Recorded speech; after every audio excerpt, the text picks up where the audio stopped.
Good afternoon, everyone, and welcome to the first in our short webinar series on the Data Use and Access Act 2025. My name is Renzo Marchini, and I am a partner in the data team of Phil Fisher in London. Thank you so much for joining us. Over the course of 4 short webinars, we're going to give an overview of the key changes in the Data Use and Access Act, or DUAA for short, as they apply to UK data protection, of course, UK GDPR, the Data Protection Act 2018, and the Privacy and Electronic Communications regulations. There are other aspects of the DUAA that we won't be covering.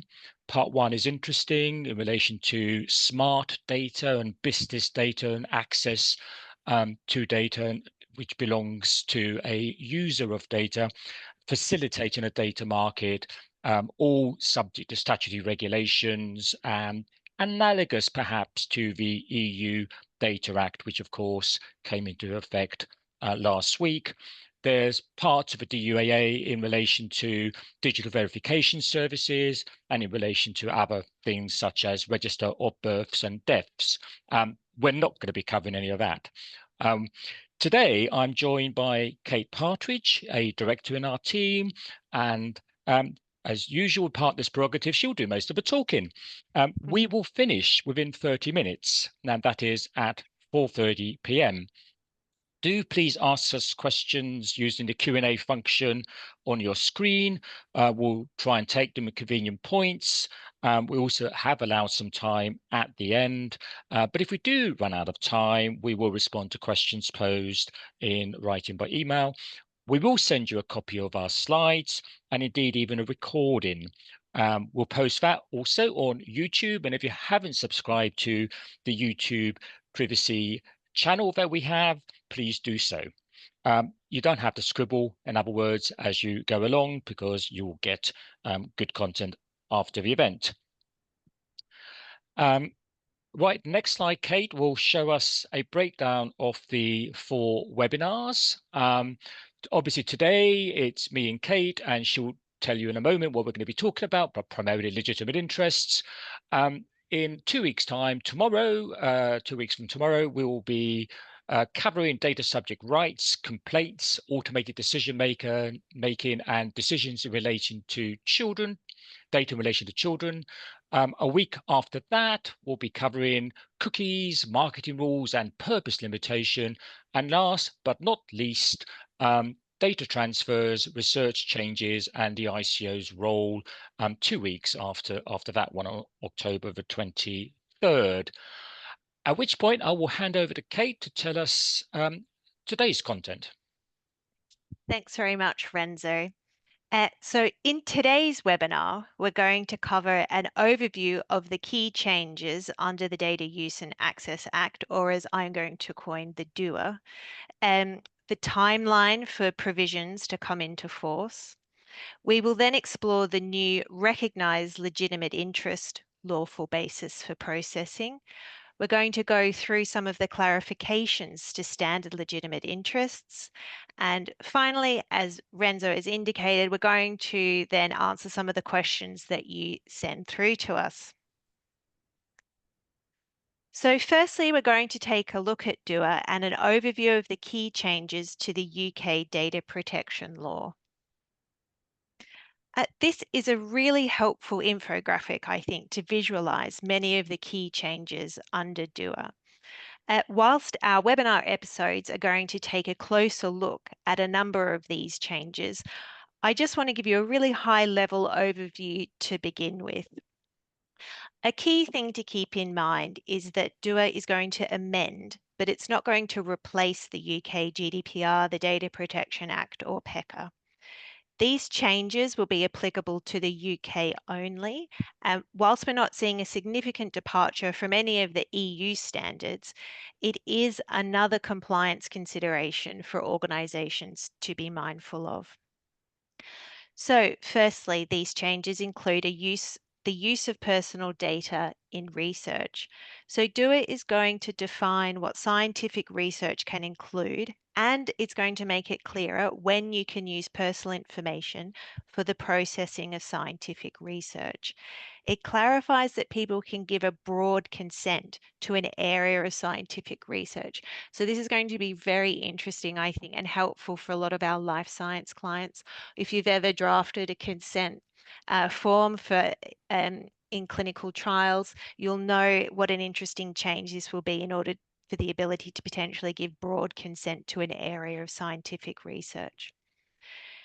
In terms of automated decision making, the DUA is going to expand the range of reasons or the lawful bases that you can rely upon when you use people's personal information to make significant automated decisions about them. And this is going to potentially include allowing you to rely on legitimate interest as a lawful basis. You'll know if you've worked in this area previously, it's currently quite restricted as to when you can, the lawful basis upon which you can process for automated decision making. So this is definitely a slight departure here from what we've done previously in this area.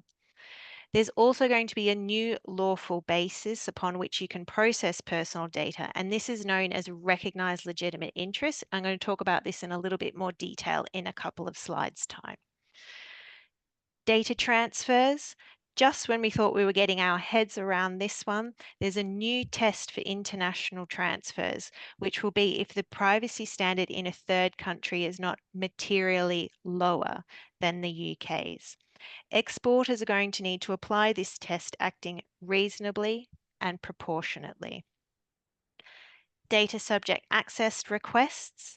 The DUA is going to has made it clear that you only need to make reasonable and proportionate searches when somebody asks for access to their personal information. And this actually codifies previous ICO guidance on this topic.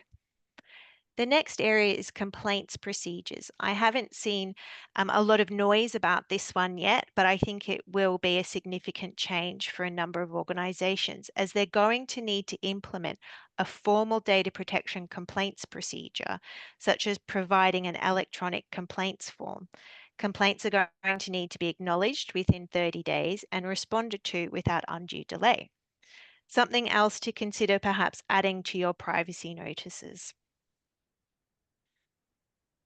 In terms of children and online services, the DUA explicitly requires children's needs to be taken into account when companies decide how to use their personal data. This aligns with the ICO's age appropriate design code. Cookies without consent certainly sounds very exciting, particularly for a number of us who have been assisting clients with the recent spate of ICO follow ups with respect to cookie compliance on UK websites. However, it's actually going to be quite limited in practice to those cookies used for statistical purposes and to improve website functionality. I have noticed, however, on the ICO website, they've already produced guidance on this topic. So if this is of interest to your organization, it's an area that Camille's going to discuss in a little bit more detail in one of our later episodes. PECA has also been updated in line with the GDPR fining regime.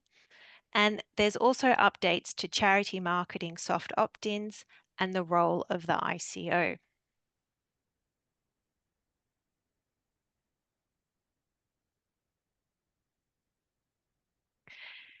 In terms of timings, on this slide, I have three main dates that we need to be aware of.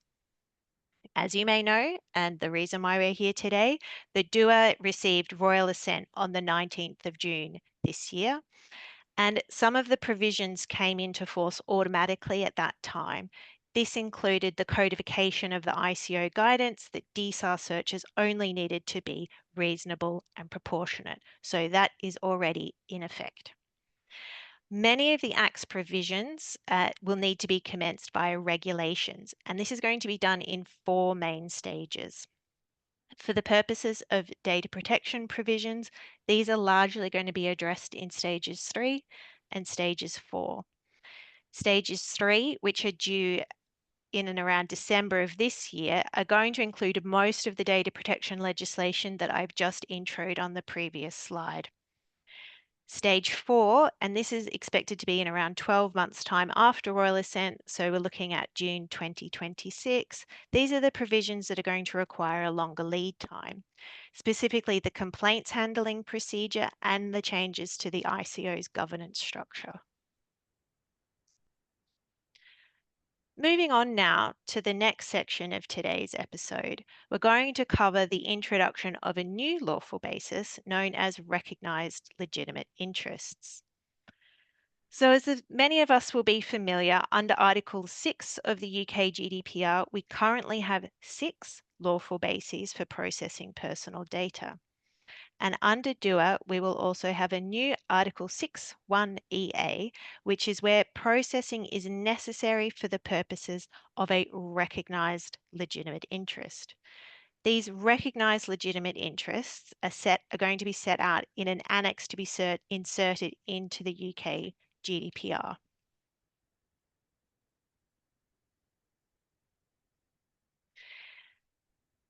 Annex 1, as I've said, is going to include these new recognised legitimate interest conditions, and these include the public task disclosure request condition, and this is for sharing with a public body because that public body needs it for their public task or official function. I think this is going to be really quite useful for a number of our clients that receive requests from the police, government departments, or local authorities in relation to data sharing. Often clients receive voluntary requests for data sharing and sometimes can find it quite difficult to pinpoint an Article 6 basis to allow them to share data, or if they choose to rely on legitimate interest, can find it difficult actually to conduct that balancing test. So the intention here is to assist organisations with their lawful data sharing with government bodies. So really to enable this free flow of data from private organisations to government bodies. If you are sharing, however, special category data or criminal offence data, you will still have a need to ascertain an Article 9 or an Article 10 basis. So it's not a complete tick in the box because often we see these data sharing requests often include special category data or criminal offence data as well. The second condition, national security, public security and defence condition. This is here to safeguard national security, protect public security or for defence reasons.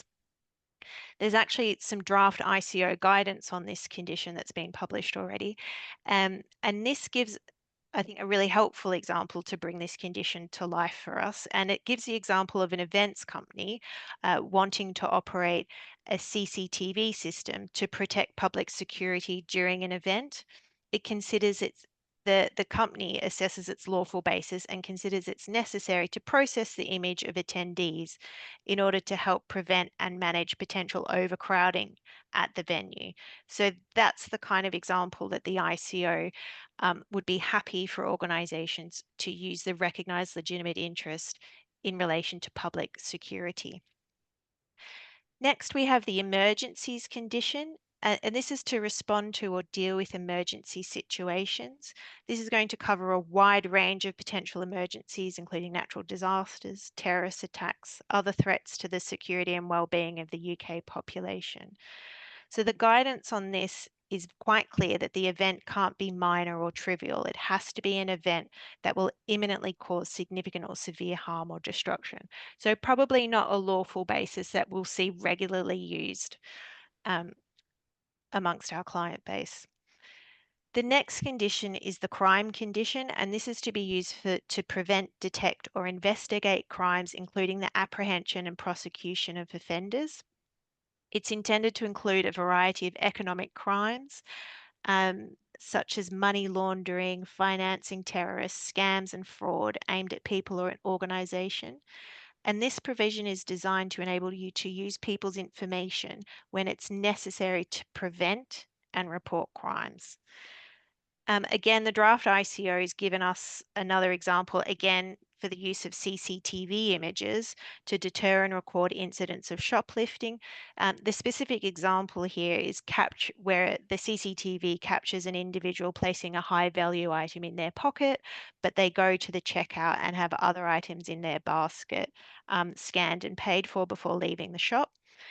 In this scenario, the shop owner decides the footage is necessary for detecting a crime and catching the offender, and they rely on this recognised legitimate interest lawful basis to share the footage with the local police. The ICO is quite clear in this example. You would still need to look for an Article 10, you still need to meet the Article 10 requirements, but the ICO gives a fairly strong push that if you're able to meet this Annex 1 condition for crime, you're also going to be very likely to satisfy an appropriate condition in the Data Protection Act for processing criminal offence data. So if you've ever previously looked to rely on on an Article 10 provision to share this type of data, you'll appreciate this is actually very helpful guidance from the ICO on how to interpret these appropriate conditions. And then lastly, we have safeguarding vulnerable individuals condition. And this is to protect the physical, mental, or emotional well-being of people who need extra support, or to protect them from harm or neglect. So how does this new recognised legitimate interest differ from our standard legitimate interest lawful basis? The ICO is very keen to note that um, recognised legitimate interest is a completely separate lawful basis to legitimate interest lawful basis, and we're not seeing a significant change here to 6.1f. I've included here a helpful infographic from the ICO's draft guidance, which I think helpfully, or mostly helpfully, sets out the difference between the two lawful bases. So of note here, it's made very clear that a recognised legitimate interest is not suitable for a wide variety of purposes. We've gone through those conditions as to what is suitable to be a recognised legitimate interest, but the legitimate interest example is quite wide and flexible. The main benefit of relying on the recognised legitimate interest is you don't have to conduct the balancing test. You're assessing, whereas you do need to still do that for legitimate interest. For both lawful basis, you need to assess still necessity. The right to object will apply. For recognised legitimate interests, it won't be suitable as a basis for automatic decision making. And I think we might see in the updated guidance that there should be a tick in this last box, because we know that under DUAA, legitimate interests might be suitable as a basis for automatic decision making. As I've already flagged, the ICO there's a draft consultation and guidance on the recognised legitimate interest guidance, and that's going to be open until the 30th of October this year. In terms of clarifications to standard legitimate interests, the DUAA is amending this slightly by inserting and defining some examples of processing that may be necessary for a legitimate interest. These include direct marketing, intragroup transfers for administrative purposes, and ensuring the security of network and information systems. These examples are taken from recitals to the UK GDPR, so the effect here is to make existing interpretive guidance in the recitals legally binding. So we've seen that theme crop up a couple of times now throughout the DUAA. So I've got here on this final slide before we turn to questions, some takeaway actions from some of the topics that I've touched upon today. So in terms of having a new lawful basis, you might now want to review your ROPAs, and if you're going to rely on this new recognised legitimate interest, ensure that they're updated to reflect this. You might also wish to review and update your privacy notice, particularly if you've updated it to align with WhatsApp and you've got your tables there, which you link to your purposes for processing. You might want to review and update your data protection policies, particularly if you set out your lawful bases for processing or if you have a policy in place for sharing with public bodies already. And you might even want to consider your legitimate interest assessments and refresh these to reference the DUA codified examples. So that brings us to the end of the substantive content today, and we might turn over and see if they've got any questions Uh, from the we listeners. we've got one so far, so please, everyone, if you've got any questions, do please put them in the Q&A window, which you can find if you hover to the bottom of your screen. The question is, can you please tell us a little bit more about how the right to object works? I guess in the context of the recognized legitimate interest rather than the explained existing legitimate interests. Well, that's a really good question, Renzo. So I think we've seen in the table that the right to object is still going to apply for recognized legitimate interests. And actually, there's some guidance on this from the ICO. Um, the right to object, obviously, it's not an absolute right unless it's in relation to direct marketing, then it is an absolute right. It does seem a little odd because you're not having to conduct the balancing test, but in Yeah. the event that you receive an objection, you will need to go through and do that process really in order to justify the processing for that. I think the ICO's guidance here kind of gives a bit of a nudge, however, that if you fall into one of these categories, it's likely that the balance will be in favor of still sharing that data. But it is a little bit of, it's quite an interesting question Yeah. and one to go through. Yeah, it is strange, isn't it? Because actually, if people remember Article 21(1), the right to object in relation to processing on a couple of bases, including legitimate interests, um, it's not absolute, as Kate says. But if the right is asserted, then the controller is supposed to, at that point, undertake a balancing test with a higher threshold of compelling legitimate grounds for processes, despite the said rights of the individual. So you haven't got the recognized legitimate interest. You don't have to do a balancing test to rely on it, but you do have to do a balancing test if a right to object is asserted, but with the, as I say, the higher threshold of compelling legitimate grounds. That was it, actually. There's only one question, I think. Let me just one more. Hang on, bear with me. I'll accidentally close the window.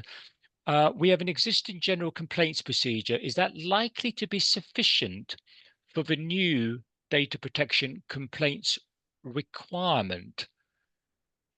That is a Kate? good question. Yeah. I'm going to answer that in part, but also note that we're going to have a separate episode on that topic. Ah, good point. Yes. I think you'd need to review the requirements that I think you need a complaints procedure. You need to be able to respond, make that public.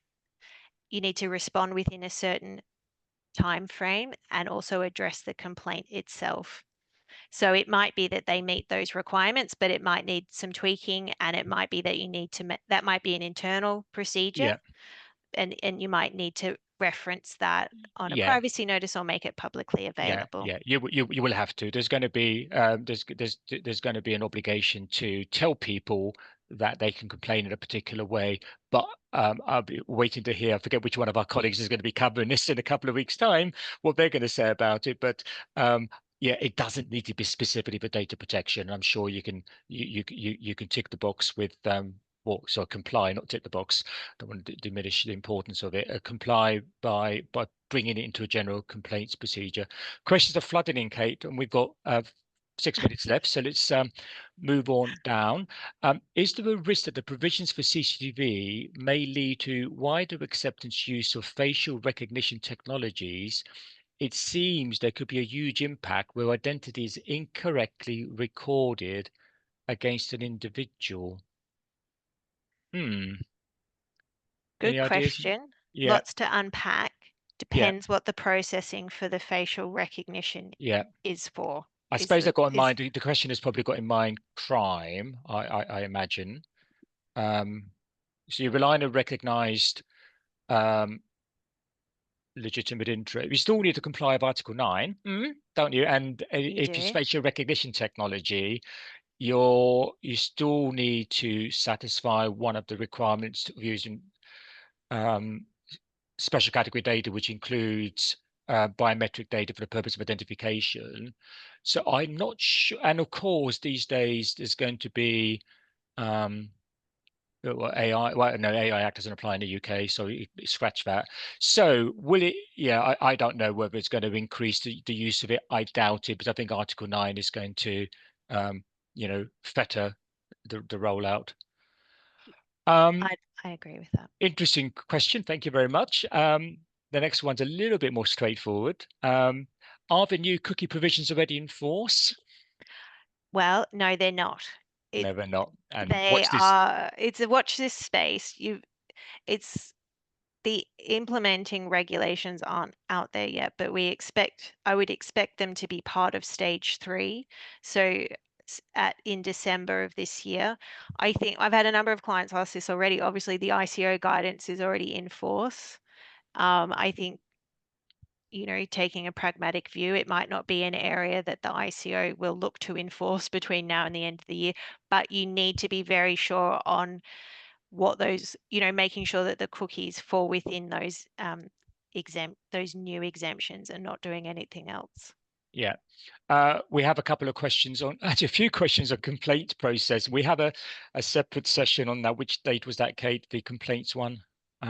You got it in front of you? Oh, I it'll haven't. be in October. In Uh, October. But questions, what does electronic mean? I guess electronic means, it needs to be an online form rather than make someone fill in a postal form. Is there a standard form by the ICO? I haven't actually looked at the guidance in I have relation it. to that. Our episode will cover that in detail. Yeah, There we'll cover is in detail. ICO draft Yeah, guidance yeah, on that yeah, area as well yeah. that will no doubt address a number of these questions. Thank you very much. So I think, actually, one last question. Do organizations need to implement the new complaints procedure for both clients and employees? Well, it's all about complaints, isn't it? The answer is going to be yes, to that one. It's going to be for any data subject. So Exactly. There yeah, will be, that is one of the last provisions to come into force. So we yeah, will have until yeah. June next year. Yeah. Right. I'm going to put an end to, actually, I think that was the last of the questions, and say thank you, everyone, for joining. I trust it was helpful. I mean, certainly the questions indicated it was, although we didn't answer the questions you had because we'll cover it later. Um, I say we'll send slides and link to the recording, and do join us the next one on Thursday, the 2nd of October, for our coverage of data subject right complaints. Automated decision making and issues around children's data. Thank you, everyone.